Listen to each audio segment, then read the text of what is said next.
బుచ్చిరెడ్డిపాలెం మండలం నాగబాంబాపురంలో జనసేన పార్టీ నాయకులు వేములపాటి అజయ్, నక్కా శివకృష్ణల పర్యవేక్షణలో చాయ్ విత్ జనసేన కార్యక్రమం జరిగింది. జనసేన నాయకుడు చిరమణ సురేష్ బాబు నేతృత్వంలో జరిగిన ఈ కార్యక్రమానికి జిల్లా కోఆర్డినేటర్ సురేంద్ర ముఖ్య అతిథిగా హాజరయ్యారు. స్థానిక ప్రజలు గ్రామంలోని డ్రైనేజీ, మంచినీరు, వీధి లైట్ల వంటి మౌలిక సదుపాయాలు సరిగ్గా లేవంటూ నేతలకు తెలిపారు. గత ప్రభుత్వ హయాంలో జగనన్న లేఅవుట్లలో తమకు మంజూరైన ఇళ్లను నిర్మించేందుకు కాంట్రాక్టర్ శేషయ్యకు తాము అధిక మొత్తంలో డబ్బులు ఇచ్చామని అన్నారు. కానీ ఆ కాంట్రాక్టర్ పనులు చేయకుండా ఇళ్లను అర్ధాంతరంగా వదిలేసి మోసం చేశారని గ్రామస్తులు ఆవేదన వ్యక్తం చేశారు. ఈ సందర్భంగా జనసేన నేత సురేష్ మాట్లాడుతూ బాధితుల సమస్యలను తక్షణమే అధికారుల దృష్టికి తీసుకెళ్లి న్యాయం చేస్తామని హామీనిచ్చారు. మండలంలో ప్రతి ఒక్కరిని కలుపుకుంటూ జనసేన పార్టీ బలోపేతానికి, ప్రజా సమస్యల పరిష్కారానికి నిరంతరం కృషి చేస్తామని తెలిపారు. ఈ ప్రోగ్రాం 6వ విడత నాగమాంబాపురంలో జరుగుతుంది.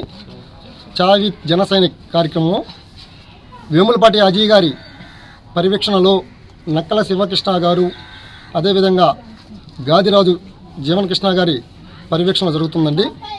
ఈ నాగమాంబాపురం గ్రామవాసులైన కాజా గారు, పెంచుల బాబు గారు, రాజశేఖర్ గారు, అదేవిధంగా పసుపులేటి సురేష్ గారు, అశోక్ గారు వీళ్ళందరూ పాల్గొనడం జరిగింది. అదేవిధంగా మిగతా గ్రామాల నుంచి కూడా విచ్చేసినారు. ఈ చాయ్ విత్ జనసైనిక్ కార్యక్రమం ఏంటంటే ప్రతి గ్రామంలో, ప్రతి వార్డులో ఏదో ఒక సమస్య ఉంది. సమస్య మీది, పరిష్కారం అదే అనే విధంగా మేము ముందుకెళ్తున్నామండి.